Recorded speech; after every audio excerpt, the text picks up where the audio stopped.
জানেন এইখানে ইউনূস সরকার ছিল, আমি শিল্পকলার সামনে থাকি, একটা গান হইতে পারে নাই, একটা নাটক হইতে পারে নাই, একটা লালনের গীতি হইতে পারে নাই, একটা বাউল গান হইতে পারে নাই, সব কিছু ধ্বংস করে দিয়েছিল। তারা বলেছিল কোন মুক্তিযুদ্ধ হয় নাই, 47-এর যুদ্ধ হয়েছে, 48-এর যুদ্ধ হয়েছে, আর 71-এ গন্ডগোল হয়েছে। সেই দিন মুক্তিযোদ্ধা হিসাবে আমি বলেছিলাম, আমি বলতে পারবো কিনা কথাটা আপনি, এই আলবদর রাজাকারের বাচ্চারা এখনো কিন্তু ফজলুর রহমানদের মতো মুক্তিযুদ্ধরা জীবিত আছে। দেশে মুক্তিযুদ্ধ হয়েছে, মুক্তিযুদ্ধ সত্য, জীবন দিয়েছে, এটাও সত্য।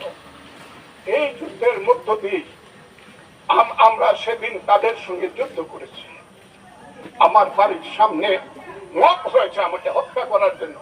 সেদিন আমি আজকের পুলিশকে ধন্যবাদ দিব, আজকের মিলিটারিকে ধন্যবাদ দিব। 10 মিনিটের মধ্যে আমার বাড়ির সামনে তারা গিয়ে উপস্থিত হয়েছে আমাকে বাঁচানোর জন্য। অনেক চক্রান্তের মধ্য দিয়ে ইলেকশন হয়েছে, সেই ইলেকশনে তারা কি করেছে, আজকে যারা আমার ডান দিকে বসে আছে তারা কি করেছে, একদিন তো আমরা ভাই ছিলাম নাকি? তারা যা করেছে সেটা কল্পনা করার মতো না। যত চক্রান্ত করেছে, সেই চক্রান্তের ভিতর দিয়ে যখন তারা প্রচার করতে শুরু করলো তারা বাংলায় 2/3 মেজরিটি পেয়ে তারা পাস করবে, আমি হতভাগা ফজলুর রহমান বলেছিলাম জামাত যদি মেজরিটি পায় তাহলে আমি বিষ খাবো। এই কথাটা আমি বলেছিলাম, হ্যাঁ কথাটা সত্য, আমি বলে যাচ্ছি।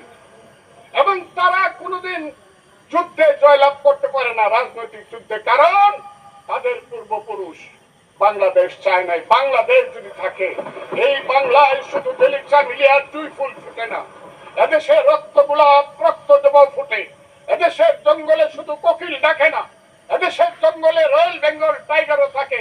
যতদিন রয়্যাল বেঙ্গল টাইগার থাকবে, মুক্তিযোদ্ধা জিতবে, রাজাকার কোনোদিন এদেশে জয় লাভ করতে পারবে না। আমি চ্যালেঞ্জ বলে গেলাম।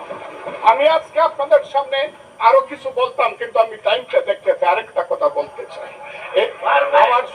আমি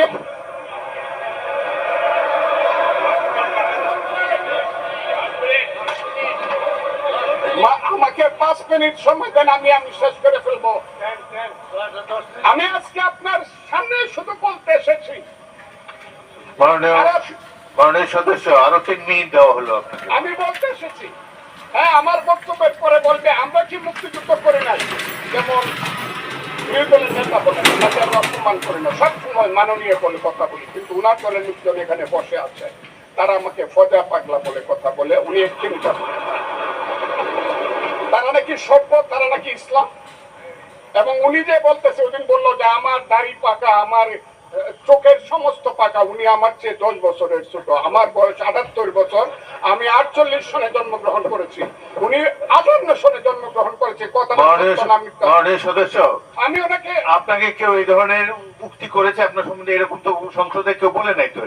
করেছে, আপনি কেন নিজের করেছে আছে এখানে উপস্থিত। আমি আজকে আপনাকে বলতে চাই, বলতে থাকেন। আচ্ছা, আমি যে কথাটা বলতে চাইছিলাম, বিরোধী দলের নেতা বলেছেন উনি মুক্তিযোদ্ধা পরিবারের লোক এবং উনি শহীদ পরিবারের লোক এবং উনি জামাত ইসলাম করেন, এটা ডাবল অপরাধ।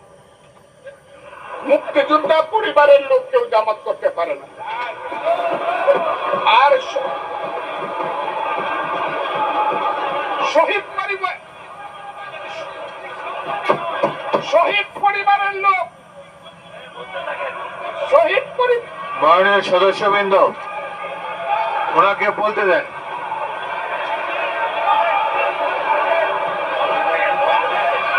মাননীয় সদস্যবৃন্দ, অর্ডার। আপনারা শৃঙ্খলা রক্ষা করুন। মাননীয় সদস্যবৃন্দ, সংসদে শৃঙ্খলা রক্ষা করুন। মাননীয় সদস্য ফজলুর রহমান, আপনি শেষ করুন, বক্তব্য শেষ করুন। আমি আবারও বলে রাখলাম, শহীদ পরিবারের লোক তো জামাত করতেই পারে না, আর জামাত করলে ডাবল অপরাধ করতে হবে। 2, তাহলে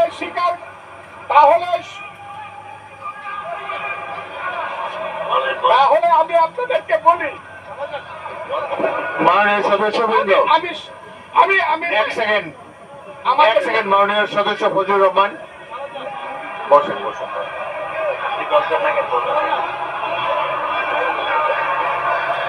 আমি আপনাদেরকে মাননীয় সদস্যবৃন্দ। পাঠাচ্ছেন আশা করতেছি। মাননীয় সদস্যবৃন্দ বসুন, কিন্তু আমার গলা সংসদে অনেক কিছু বলা। শৃঙ্খলা রক্ষা করুন। ওনার গলা আমি কিন্তু ওনাদেরকে খারাপ কিছু বলি নাই। বসেন।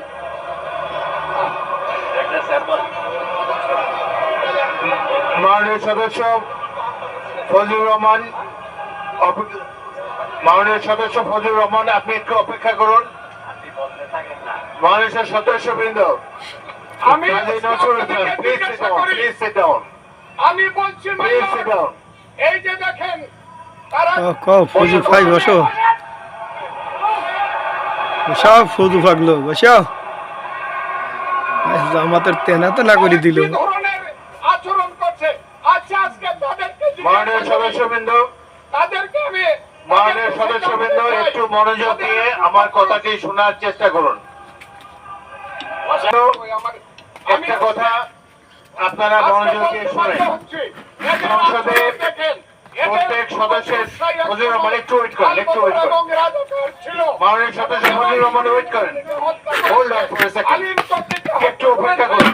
আমাদের নেতা জিয়াউর রহমানকে পাইলো এরা হত্যা করতো। জামাতের আজকে রাজাকার বানা চাইল রে ফজু পাগলু। জামাত শেষ করে দিল, রাজাকার বানা দিল ফজু পাগলু। মাননীয় সদস্যবৃন্দ, এই পর্যন্ত কি শেষ? এটি